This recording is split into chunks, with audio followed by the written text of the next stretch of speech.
Well, folks, buckle up, because this next ride on the Whiplash Express is a doozy. In this chapter of White Grievance Gymnastics, we're checking in on our old friend Kleinhaus, fresh off the tarmac in America, clutching pearls and passport, warning of the land expropriation thing in South Africa. And somehow, he landed safely in the US, with no proof of his claims, no evidence of persecution, and no government records backing up even a whisper of a threat against him.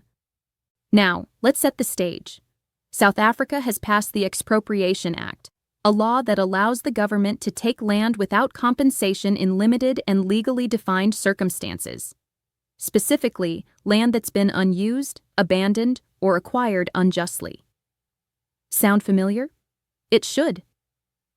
It's not all that different from eminent domain here in the US, where Uncle Sam can seize your property if it's deemed to serve the public good. But here's where it gets spicy. In the US, these seizures have historically been used to strip Black Americans of generational wealth. Whole communities razed, homes paved over for highways, land taken, and legacy erased. Yet when South Africa even discusses correcting historic injustices, the very injustices that robbed Black South Africans of their land during apartheid, a regime where white Afrikaners brutally enforced racial segregation, stole land, and forced millions into poverty. Suddenly it's called persecution. Suddenly it's unsafe for white landowners. Suddenly it's a crisis. Make it make sense. Let's talk facts. Black South Africans make up more than 80% of the population. They own just 4% of the land.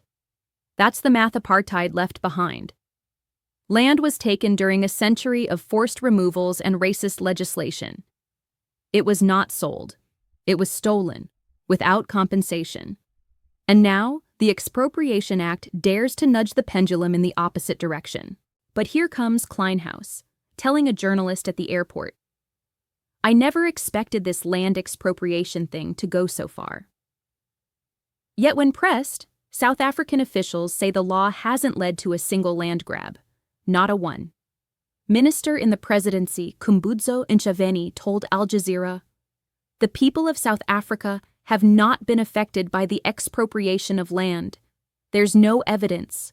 None of them are affected by any farm murders either." And just like that, Kleinhaus's dramatic tale vanishes into the thin air of unchecked white panic. Still, the US opened its doors. No holds barred. Why? Why is it that when Black landowners are dispossessed by eminent domain, it's called development?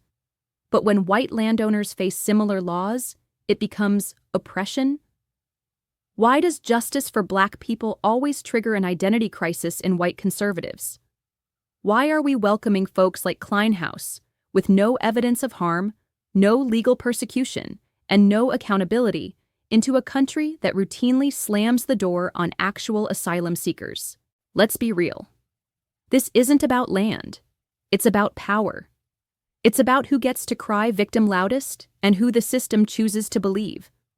When Black people demand justice, we're told to calm down, wait our turn, and play nice. When white people from South Africa fear justice might finally be catching up, they get fast-tracked into American suburbia with a hero's welcome.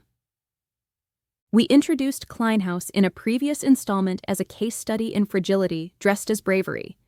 And today, we circle back not to villainize him, but to pull back the curtain on a double standard that stinks like decades-old colonial dust.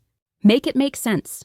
Because until we stop pretending that the same rules mean the same thing for everyone, we'll keep mistaking accountability for persecution and letting people like Kleinhaus write their own fairy tales, one immigration stamp at a time. This is Sensible Sue, signing off but never backing down. Keep it sensible out there.